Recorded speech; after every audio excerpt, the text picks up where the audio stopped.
오늘은 예수님께서 사람들의 환영을 받으며 이 예루살렘 성에 들어가신 날을 기념하는 종려 주일입니다. 예수님은 호산나 다윗의 왕이여 라고 외치는 그 사람들의 환호를 받으면서 이 예루살렘 성에 들어가셨지만 결국 그 사람들로 인하여 이 십자가에 못 박혀 죽으셨습니다. 그리고 이번 한 주간은 예수님께서 우리의 죄를 대신해서 십자가에서 죽으신 그 고난과 죽음을 기억하며 보다 경건하고 거룩하게 보내는 고난 주간입니다. 이번 사순절은 여러분이 아시다시피 다른 해의 사순절보다 더 의미가 있었다고 봅니다. 코로나19로 인하여 사순절이 시작되는 제2 수요일 예배부터 우리는 지금까지 계속 온라인으로 함께 예배를 드리고 있고요. 사회적 거리두기를 실천함으로 다른 해에 비해 사실 더 구별된 삶을 우리가 살아가고 있습니다. 그런데 이 구별이 우리에게 어떤 육체적인 구별로만 끝나는 것이 아니라 이번 한 주간만큼은 우리가 영육 간의 완벽한 그리고 완전한 구별이 우리의 삶을 통해서 실천되기를 간절히 소망합니다. 그래서 보다 우리가 거룩하고 우리가 보다 경건하게 이번 고난 주간을 보내고 또 부활의 아침을 좀 함께 맞이하기를 간절히 소망하는 그런 의미에서 우리 교회는 이번 고난 주간 동안 아까도 말씀드렸듯이 세 가지를 조금 실천하려고 합니다. 첫째는 고난 주간 특별 새벽 기도회입니다. 물론 온라인으로 드리는 정말 새벽 기도회, 처음으로 이제 온라인으로 드리는 새벽 기도회입니다. 우리가 다른 예배는 다 온라인으로 드렸지만은 새벽 기도회는 온라인으로 드린 적이 없는데 우리가 새벽 기도회마저도 지금은 온라인으로 드려야 되는 상황이라 온라인으로 드리는 새벽 기도회지만 이 기간만큼은 우리가 새벽 5시 반에 다 같이 일어나서 방이나 또는 거실에 불을 좀 활짝 켜고 우리가 함께 예배에 좀 참여해 주시면 감사하겠습니다. 그래서 이 기간만큼은 새벽 5시 반에 방에 불도 켜주시고 또 거실에 불도 켜주시고 그래서 함께 기도함으로 예수님의 고난에 우리가 함께 동참했으면 좋겠습니다. 두 번째로 우리가 실천해야 될 건 뭐냐면은 바로 탄소 금식입니다. 사실 전염병은 이 환경 문제와 뗄래야 뗄 수가 없습니다. 그래서 우리는 환경 문제에 대한 심각성을 깨닫고 특별히 이번 한 주간만큼은 탄소 금식을 실천하려고 하는데요. 조금 전에 교회 소식 시간을 통해서 말씀드렸듯이 월요일부터 토요일까지 6일간 매일 한 가지씩 그 탄소 금식을 우리가 좀 실천했으면 좋겠어요. 최대한 내가 할 수 있는 한도 내에서 함께 동참해 주시면 될 것 같아요. 자세한 실천 사항들은 홈페이지에 공지사항을 통해서 알려드렸으니까요. 그 부분을 잘 확인하셔서 내가 할 수 있는 그 한도 내에서 함께 동참함으로 죽어가는 이 지구가 다시 살아났으면 좋겠어요. 여러분들이 이미 뉴스나 인터넷을 통해서 함께 접했듯이 이 코로나19로 인해 가지고 너무 힘들고 너무 고통스러운 시간을 전 세계가 보내고 있는데 딱 한 가지 좋은 일이 있어요. 딱 한 가지. 그게 뭐냐면은 지구가 깨끗해졌다는 겁니다. 참 신기하지 않습니까? 여러분이 이미 느꼈듯이 작년 이맘때 한번 생각해 보세요. 얼마나 미세먼지가 심했습니까? 얼마나. 그래서 우리가 엄청 고생했잖아요. 그런데 지금은 창문을 마음껏 열어도 괜찮아요. 제가 요즘에 매일 교회 출근해서 제 목양실의 창문을 제일 먼저 엽니다. 너무 공기가 상쾌해서. 그만큼 미세먼지가 사라졌어요. 최근에 올라온 사진을 보니까 극도로 그 스모그, 극도의 스모그로 그 뿌였던 프랑스 파리 또 뭐 중국의 여러 도시들이 화창한 모습으로 있는 그 사진들이 막 올라오고 있습니다. 심지어 물고기가 떠났던 그 이탈리아 베니스 항구에는 물고기 떼가 다시 나타나기 시작했대요. 결국 인간의 욕심이 자연을 파괴하고 있고 자연의 파괴는 전염병으로 왔지만 이 전염병이 인간의 행동 반경을 딱 줄여버리자 자연이 다시 살아났다는 것입니다. 이것은 분명히 하나님께서 우리 인간들에게 주시는 경고가 이 안에 담겨져 있다고 생각합니다. 그리고 세 번째 실천 과제는 뭐냐? 하루에 한 끼 금식입니다. 금식은 뭐냐? 죽음을 상징합니다. 월요일부터 토요일까지 이어지는 고난 주간 동안 우리가 하루에 한 끼를 금식함으로 나라는 존재는 완전히 죽고 예수로 살겠다는 마음으로 여러분 이 일에 함께 동참해 주시기 바랍니다. 아침이든 점심이든 저녁이든 여러분이 원하는 시간대에 금식을 해 주십시오. 그리고 금식하신 식사비를 부활주일 감사헌금으로 드려주세요. 예수님의 부활을 단순히 감사하는 의미에서 헌금을 드리는 것보다 금식한 6개의 식사비를 하나님께 드린다면 보다 깊은 감사가 우리 안에서 실천될 수 있지 않을까 하는 생각이 듭니다. 물론 질병으로 인해서 금식하지 못하시는 분들은 절식을 통해서 함께 동참해 주시면 됩니다. 여러분, 고난주간 특별 새벽기도회, 그리고 탄소금식, 그리고 하루에 한 끼 금식을 통해서 우리가 조금이라도 예수님의 고난에 함께 동참함으로 예수님이 원하시는 그 삶의 모습으로 좀 한 단계 업그레이드 되는, 좀 올라가는 그런 우리의 삶의 모습이 되기를 간절히 소망합니다. 여러분, 오늘 말씀해 보면 이렇게 예수님께로 한 걸음 더 나아가 그 한 걸음이 또 누군가의 한 걸음으로 이끌어 만든, 그렇게 만들어 준 인물이 오늘 말씀 가운데 나옵니다. 자, 오늘 말씀 13절과 14절의 말씀 한번 보겠습니다. 오늘 말씀 13절과 14절 우리 같이 한번 읽어보겠습니다. 같이 봅니다. 시작. 예수께서 다시 바닷가에 나가심에 큰 무리가 나왔거늘 예수께서 그들을 가르치시니라. 또 지나가시다가 알페오의 아들 레이가 세간에 앉아있는 것을 보시고 그에게 이르시되 나를 따르라 하시니 일어나 따르니라. 아멘. 여러분, 지금 한국교회의 가장 그 큰 문제점 두 가지가 있어요. 두 가지가 있는데, 첫째는 뭐냐면은 예수를 믿기는 믿지만 교회에 나가지 않는 가나안 교인. 그죠? 가나안 교인. 가나안을 거꾸로 하면 안 나가 아닙니까? 안 나가. 그래서 안 나가 교인들. 그 가나안 교인 문제가 가장 심각하고요. 두 번째는 뭐냐면 교인들의 수평이동입니다. 교인들이 자꾸 교회를 옮겨요. 그런데 이 모든 문제가 발생한 이유가 뭘까? 제가 좀 이 설교를 준비하면서 곰곰이 생각을 해보니까 결국 교회에 대한 불만입니다. 교회에 불만이 있으니까 옮기는 거예요. 그리고 교회를 안 나가는 겁니다. 물론 불만 자체가 나쁜 건 아닙니다. 정말 교회를 사랑하고 교회를 제대로 세워보려고 하는 건강한 불만들, 그 건강한 불만은 결국 교회를 건강하게 만들고 아름답게 만들 수 있어요. 그건 충분히 필요하다고 저는 생각합니다. 하지만 어떤 사람들을 보면은 매사에 그냥 모든 게 불편해요. 매사에 그냥 모든 게 불편합니다. 예를 들어서 교회 식당에서, 지금 우리는 이제 교회 식당을 운영을 중지하고 있지만 교회 식당에서 그날 된장찌개가 딱 나왔어요. 그럼 이러는 거예요. 나 김치찌개 먹고 싶은데 왜 된장찌개가 나왔어? 이렇게 불평하시는 분이 있어요. 그 다음 주는부터 김치찌개가 나왔어요. 그 다음 주는. 그러면 나는 오늘 된장찌개 먹고 싶은데 왜 김치찌개가 나왔어? 이게 매사에 불평 불만인 분들이 있어요. 이걸 요즘 청년들 말로는 프로 불편너 이렇게 부르거든요. 프로 불편너. 근데 그런 분들이 있어요.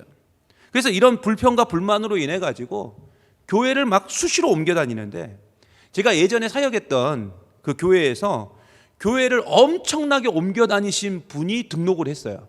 그러니까 교회 블랙리스트죠. 이분은 교회 블랙리스트. 그래서 그분은 얼마나 심하냐면 그 지역에 있는 모든 교회를 다 등록했던 분이에요. 그 교회 모든 교회, 거의 모든 교회를 등록했던 분인데, 물론 우리가 정말 합당한 사유가 있고 정말 어쩔 수 없는 경우라면 교회 옮길 수 있다고 생각합니다. 하지만 문제는 뭐냐면, 여러분, 이 세상에 완벽한 교회는 존재하지 않아요. 여러분, 이걸 우리가 꼭 알아야 돼요. 완벽한 교회는 존재하지 않아요. 어느 교회든 자기 마음에 쏙 든 교회는 없어요. 자꾸만 우리가 완벽하고 멋진 교회를 꿈꾸죠. 물론 그래서 우리 교회 역시 하나님 나라와 같은 교회, 그리고 가고 싶은 교회, 또 예배드리고 싶은 교회, 뭐 그런 교회를 꿈꾸고 그런 교회를 만들기 위해서 달려가고 있지만, 솔직히 말씀드리면 주님 다시 오시는 그날까지 정말 완벽한 교회는 이 세상에 존재할 수 없다는 것입니다. 왜냐하면 교회는 죄인들이 오는 곳이에요. 그렇잖아요. 저도 죄인, 여러분도 죄인. 죄인들이 오는 곳이에요. 죄인들이 와서 죄인들이 함께하고 함께 모이는 것이 교회인데 어떻게 만족함이 있고 완벽함이 있을 수 있겠습니까? 그래서 늘 교회는 부족하고요, 늘 교회는 연약하고요, 늘 교회는 아슬아슬하게 보이는 겁니다. 어느 교회 목사님의 설교를 들으니까 그 목사님이 이런 얘기를 하더라고요. 교회 안에는 다양한 전문가들이 있대요. 그렇죠? 교회 안에 다양한 전문가들이 있어요. 근데 여러분 한번 생각해 보세요. 그 전문가가 볼 때 결국 100% 마음에 들지 않는 거예요. 저걸 보면 100% 마음에 들지 않는 거예요. 왜요? 전문가적 입장에서 보니까. 여러분, 사람 눈이라는 게 다 다르지 않습니까? 어떤 사람은 이렇게 하는 게 좋아 보이고 어떤 사람은 저렇게 하는 게 좋아 보여요. 그래서 정말 정답과 합의를 찾기 힘든 곳이 어디냐면 거기가 교회입니다. 그래서 교회는 항상 뭔가 번듯하게 보이고 멋지게 보이는 것이 없고, 늘상 보면 왠지 좀 어리숙하게 보이고 어설프게 보이고, 정말로 이게 좀 가능한가? 이렇게 해서 될까? 하는 생각이 드는데, 신기반기한 건 뭐냐면은 그래도 교회는 가는 거예요. 그래도 교회는 유지되고 있어요. 참 신기하지 않습니까? 그러므로 교회에다가 우리가 세상적인 이해의 방식을 가져다 대면 절대로 안 됩니다. 곧 무너질 것 같고, 저 교회는 곧 망할 것 같은데 저 교회는 곧 없어질 것 같은데 이상하게 그 교회가 유지가 돼요. 그리고 진행이 된다고요. 왜 그러냐? 그게 교회예요. 그렇다면 죄인들의 집단인 교회가 이렇게까지 되는 이유가 뭘까? 망할 것 같은데, 없어질 것 같은데, 사라질 것 같은데, 무너질 것 같은데 왜 유지가 되느냐? 바로 교회의 주인은 하나님이고 교회의 머리는 예수 그리스도이기 때문에 이 모든 일들이 가능한 줄 믿습니다. 저는 사실요 굉장히 일 중심적인 사람이에요. 일 중심적인 사람. 물론 지금은 그렇지 않아요. 완벽하게 지금은 그렇지 않는데 예전에는 그게 엄청 심했어요. 지금도 약간의 그런 성향이 좀 남아있긴 하지만 엄청 심했다고요. 학생회 회장 때부터 또 청년부 회장할 때도 또 목회를 시작할 때도 맨날 완벽함을 추구하고 정확성을 추구했어요. 그래서 막 주변에 짜증을 내는 거예요. 뭐 이렇게까지 꼭 해야 되냐, 이렇게까지. 그리고 막 제가 뭐 이런 일들을 막 완벽하게 하다 보니까 막 주변 분들이 막 힘겨워할 때가 굉장히 많았습니다. 그런데 제 생각에는 그런 생각이 있었어요. 이건 하나님의 일인데 절대란 실수란 없다. 하나님의 일에 절대 대충이란 없다. 이런 마음으로 일을 하다 보니까 일은 돼요. 일은 잘 됩니다. 근데 문제는 뭐냐면 그 중심이 예수 그리스도가 아니고 자꾸 제가 주인공이 되고 제가 주인이 되어 있었다는 것입니다. 하나님의 일은요, 여러분, 하나님이 끌고 가시고 하나님이 드러나야 하는데 제가 끌고 가고 있고 제가 드러나고 있었다는 것입니다. 그러므로 우리가 분명히 기억해야 될 사실이 있는데 여러분 꼭 잘 들으세요. 교회 사역은 내가 애쓴다고 해서 되는 것도 아니고 내가 손을 놓고 있다고 해서 안 되는 것도 아니에요. 나 없이도 잘 되나 봐라. 잘 돼요. 나 없어도 잘 된다고요. 왜요? 교회의 주인은 하나님이고 교회의 머리는 예수 그리스도이기 때문에. 지금 코로나19로 인하여 다들 교회에 대한 염려가 많죠. 이러다 정말 교회가 망하는 것 아닌가. 솔직히 저 역시 코로나19 상황이 끝나고 다시 이전과 같이 우리가 회복될 수 있을까? 우리가 우리가 함께 모여서 드렸던 그 예배 3월 20일 예배 빼고요. 그러니까 코로나 이전에 모였을 때 한 240명 작년이 그렇게 모였어요. 근데 다시 그 정도 다시 모일 수 있을까? 하는 염려가 있어요. 근심이 있어요. 분명히 있다고요, 저한테. 하지만 우리는 뭐 교회에 대한 이런 걱정들, 여러분 이런 쓸데없는 걱정을 우리가 이제 버려야 될 줄 믿습니다. 이 교회를 이끌고 가시는 분은 우리가 아니에요. 우리 사람이 아니라 하나님이 이끌고 가시는 줄 믿습니다. 죄인된 우리가 교회를 운영하는 것이 아니라 하나님이 교회를 운영하고 계셔요. 우리가 확실히 이것만 믿고 있다면 걱정할 필요가 없습니다. 그러므로 교회가 금방 망할 것 같고 금방 곧 사라질 것 같다 할지라도 원래 교회는 그런 곳이라고 생각하면 맞아요. 여러분 사실 한국에 정말 멋지고 아름답고 천국과 같은 교회 있습니다.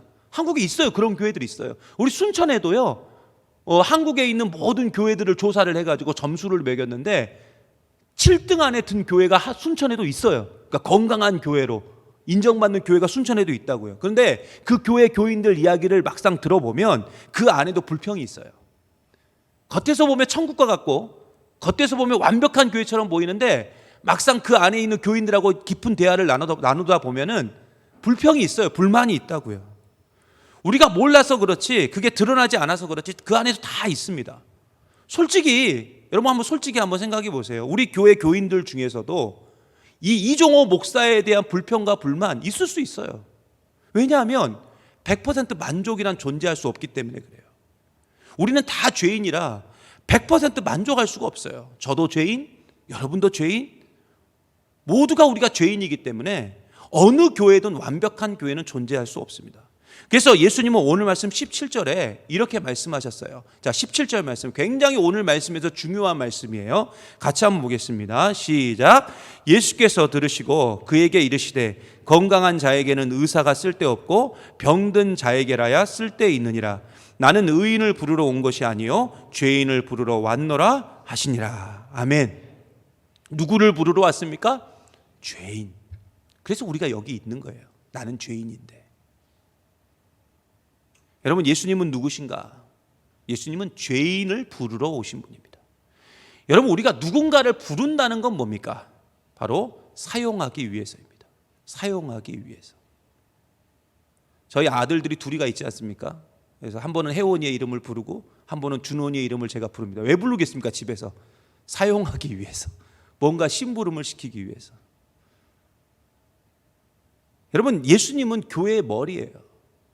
즉 교회 자체가 예수 그리스도입니다. 그러므로 교회는 죄인을 부르는 곳이고 죄인들이 사용되고 쓰임받는 곳이 바로 교회입니다.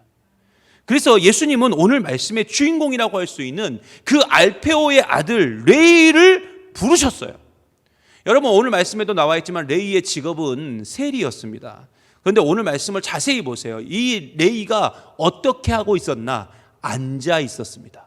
앉아 있었다. 여러분, 이제 우리 한소망교회 교인 정도 되면은 이 앉아 있었다는 표현이 어떤 표현인지를 대충 눈치를 챌 거예요. 앉아 있었다는 건 뭐냐면은 이 레이가 세금을 걷는 말단직 세리가 아니라 그 세리들을 대표하는 세리들의 장이었다는 것입니다. 예전에도 제가 설교를 통해서 말씀드렸듯이 여러분, 예수님 당시에 유대인들은 세리를 매국노 또는 완전한 죄인으로 취급했습니다. 더 정확하게 말하면 아예 사람 취급을 안 했어요. 예를 들어서 살인 사건이 일어났습니다. 이스라엘 율법에 의하면 두증인법이라고 있어요. 두증인법. 증인이 2명만 있으면 확실한 증거로 채택이 됐어요. 그런데 이 2명 중에 1명이라도 세리가 살인 사건을 목격했다. 그러니까 그 증인 2명 중에 1명이 세리다. 그러면 이건 증거로 채택되지 않았습니다. 결국 세리는 뭐도 아니라는 거예요? 사람도 아니라는 것입니다. 그런데 이런 세리들의 장이 누구였냐면 바로 오늘 말씀의 레이였고, 이 레이는 우리가 너무나도 잘 알고 있는 마태복음의 저자 사도 마태입니다. 그렇다면 왜 당시 사람들은 세리를 인정하지 않았을까? 여러분, 당시 세리들은 과도한 세금을 징수를 했어요. 그런데 세리들이 이렇게 과도한 세금을 징수한 이유는 당시 사회적인 구조가 그렇게 과도한 세금을 징수할 수밖에 없게끔 만들었고, 자연스럽게 그 욕은 로마 정부가 먹는 게 아니라 전부 세리들이 다 먹고 있었어요. 물론 세리들이 잘했다는 건 아닙니다. 그들도 분명한 잘못이 있어요. 그리고 이것은 자연스럽게 세리들이 사람 취급도 못 받는 그런 상황이 된 거죠.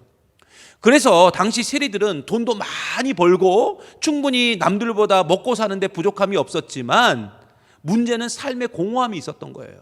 여러분 생각해 보세요. 내가 부자예요. 엄청난 부자예요. 돈도 많아요. 남들보다 충분히 잘 먹고 잘 살아요. 근데 문제는 뭐냐면 사람들이 나를 사람 취급을 안 하는 거예요. 그러면 어떻겠습니까?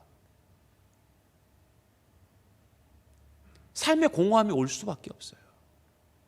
예전에 미국에 있을 때, 잠깐 있을 때 우리 어떤 분하고 얘기를 나누는데 그분이 벤츠를 타고 다니더라고요. 한국 분이세요.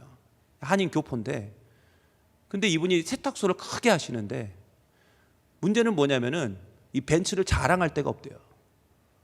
자기가 돈을 많이 벌어가지고 벤츠를 샀어요. 큰 벤츠를 샀는데 이 벤츠를 자랑할 데가 없는 거예요. 왜 그러냐면 하루 종일 세탁소에서 밤늦게까지 일하고 그 차를 타는 시간은 언제냐? 아침에 출근할 때, 저녁에 밤늦게 퇴근할 때. 그러니까 삶의 공허함이 오는 거예요. 내가 돈 많이 벌어서 뭐하나. 여러분, 오늘 말씀에 레이 역시 그렇게 살아가고 있었고 예수님의 눈에 그런 그의 모습이 보였어요. 그런데 예수님은 이 레이만 보신 것이 아니라 지금 우리도 바라보고 계셔요. 고난과 고통의 현실로 인해서 그 공허함에 한숨을 내쉬고 있는 우리의 모습도 예수님이 지금 바라보고 계신다고요. 결국 예수님은 항상 우리를 불꽃 같은 눈동자로 바라보고 계시고 우리가 지옥의 자리를 펼지라도 그곳에 우리와 함께하고 계시는 분이 누구냐? 그분이 바로 예수 그리스도인 줄 믿습니다. 여러분, 조금 전에도 말씀드렸듯이 우리는 죄인입니다. 그런데 놀라운 사실은 하나님 되신 예수님이 이 세상에 왜 오셨냐? 바로 이 죄인 된 우리를 부르기 위해서. 그러면 단순히 그 이름을 부르기 위해서 우리를 부르시는가? 아니에요. 제가 조금 전에도 말씀드렸죠? 우리의 이름을 부른다는 건 뭐예요? 레이의 이름을 불렀다는 건 뭡니까? 바로 사용하기 위해서예요. 사용하기 위해서, 죄인 된 우리를 사용하기 위해서 예수님께서 이 세상에 오셨는데 문제는 뭐냐면 단순히 사용하기 위해서 오신 게 아니에요. 우리는 도구가 아니기 때문에. 우리는 인격체거든요. 인격체. 그래서 더 깊은 이유가 있어요. 우리를 부르신 더 깊은 이유. 그게 바로 오늘 말씀 15절과 16절에 나와요. 우리 15절과 16절 같이 한번 보겠습니다. 같이 봅니다. 시작. 그의 집에 앉아 잡수실 때에 많은 세리와 죄인들이 예수와 그의 제자들과 함께 앉았으니 이는 그러한 사람들이 많이 있어서 예수를 따름이로라. 바리새인의 서기관들이 예수께서 죄인 및 세리들과 함께 잡수시는 것을 보고 그의 제자들에게 이르되 어찌하여 세리 및 죄인들과 함께 먹는가? 여러분, 여기서 계속 반복되어서 나오는 단어가 있는데 죄인입니다. 죄인. 당시 바리새인들은 세리들과 식사를 함께하고 있는 예수님에 대해서 강한 불만을 표시했고 강한 비판을 했습니다. 그런데 우리는 여기서 이 바리새인들의 비판을 볼 게 아니라 지금 어디에 집중을 해야 되냐면 예수님이 누구와 식사를 했다는 겁니까? 그렇죠. 죄인요. 죄인과 식사를 했어요. 제가 아는 그 후배 목사님 중에 별명이, 그냥 닉네임이에요. 그분 별명이 뭐냐면은 밥 한 번 같이 먹게요입니다. 그분 별명이 그래요. 밥 한 번 같이 먹게요. 이분은 그냥 전화 통화를 하든 아니면 우연히 만나든 꼭 입버릇처럼 하는 말이 있어요. 밥 한 번 같이 먹게요. 뭐 이 말을 꼭 해요. 꼭 하더라고요. 근데 뭐 밥 같이 안 먹어요. 그분 한 번도 같이 먹은 적이 없어요. 그분하고 만날 뭐 기회도 없고 먹을 기회도 없고. 그래서 한 번은 그 말을 또 하더라고요. 제 앞에서. 목사님 밥 한 번 같이 먹게요. 그래서 제가 그날은 옳다. 너 오늘은 안 되겠다라고 날 잡아. 그래가지고 며칠 언제 몇 시 장소 어디, 그러니까 막 눈동자가 막 흔들리더라고요. 왜냐면 자기는 그냥 한 소리인데 자꾸 제가 언제 먹을 거냐고 날짜를 자꾸 잡으라고 하니까. 근데 여러분, 우리가 식사 약속을 왜 합니까? 단순히 밥 먹기 위해서 합니까? 아니잖아요. 교제하기 위해서 식사 약속을 합니다. 여러분, 특히 유대인들에게 밥을 같이 먹는다는 건 어떤 의미가 있냐면, 자꾸 우리가 성경에 보면 예수님이 식사하시는 장면들이 나오잖아요. 그게 왜 나오냐면은 유대인들에게 식사는 뭐냐면 단순히 허기를 채우기 위해서 밥을 먹는 게 아니고 깊은 교제를 의미해요. 깊은 교제. 그런데 오늘 말씀에 예수님은 죄인들과 뭘 했던 겁니까? 오늘 보니까 밥을 먹었어요. 식사했다고요. 그러면 잘 보세요. 예수님은 누구신가? 예수님은 이 세상에 왜 오셨나? 그 설명이 오늘 말씀에 딱 나오는데 바로 죄인은 누굽니까? 나. 그죠? 우리요. 우리와 깊은 교제를 하기 위해서 이 세상에 오셨던 거예요. 단순히 우리를 사용하기 위해서 오신 게 아니에요. 우리와 친밀해지기 위해서, 우리와 가까워지기 위해서. 결국 예수님은 죄인들을 부르시고 죄인들과 교제하기 위해서 이 세상에 오셨다는 겁니다. 그렇다면 왜 이렇게까지 하셨나? 비록 오늘 말씀의 레이와 같이 공허하고 허무하며 정말 인생의 실패자와 같이 살아가는 우리를 교회의 기둥으로 삼기 위해서. 여러분, 레이를 좀 보세요. 그는 나중에 마태가 됩니다. 그리고 마태복음의 저자가 됩니다. 그리고 마태복음을 통해서 정말 많은 사람들이 예수 그리스도의 복음을 듣게 되었고 예수님을 만나게 되었고 예수님과 깊은 교제를 나누게 되었습니다. 마태는 비록 죄인이었지만 예수님을 만난 이후에 그 깊은 교제를 통해서 그는 위대한 사도가 되었어요. 교회의 기둥이 되었다고요. 그러므로 우리는 죄인인 우리를 사랑의 눈동자로 바라보시면서 우리의 이름을 친히 부르시는 그 주님의 음성에 우리가 순종해야 될 줄 믿습니다. 오늘 말씀에 레이가 나를 따르라는 그 예수님의 그 부르심에 그가 벌떡 일어나 그 앉아 있었던 공허의 자리에서, 허무함의 자리에서 벌떡 일어나 예수님을 따른 것과 같이 우리 역시 예수님의 부르심에 순종해서 그 제자의 길을 가야 돼요. 물론 사람들은 여전히 교회를 향해서 그리고 우리를 향해서 바리새인들처럼 죄인이라고 말할 수 있어요. 저거 죄인 아니야. 저거 죄인 아니야. 그렇게 말할 수 있어요. 손가락질할 수 있어요.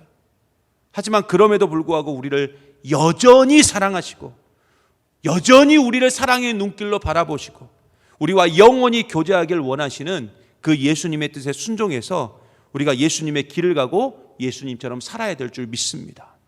특별히 이번 주간은 고난주간입니다. 예수님이 이 세상에 왜 오셨고 또 왜 고난받고 이 십자가에 왜 달려 죽으셨나? 결국 누구 때문이에요? 죄인된 나 때문에, 우리 때문에. 그러므로 이 신실하신 예수님의 사랑에 붙들린 우리는 예수님처럼 살아야 돼요. 그래서 그 예수님의 마음을 함께 우리가 이해하고자 예수님의 고난에 이번 고난 주간만이라도 좀 함께 깊이 있게 동참하고자 세 가지를 말씀드린 거예요. 첫째는 뭡니까? 특별 새벽 기도회. 그죠? 아무리 힘들어도 새벽 5시 반에 불을 켜자고요. 두 번째는 뭡니까? 탄소 금식. 세 번째는 뭡니까? 식사 금식. 꼭 동참해 주시고, 이 고난의 동참이 좀 더 예수님이 원하시는 한 사람으로 나아가는, 좀 올라가는 그런 단계가 될 줄 믿습니다. 오늘도 이 사실을 굳게 믿고 우리가 함께 실천함으로 주님 안에서 행복자가 되고 또 승리자가 되는 우리 믿음의 종 되시기를 간절히 소망합니다. 우리 함께 기도하겠습니다.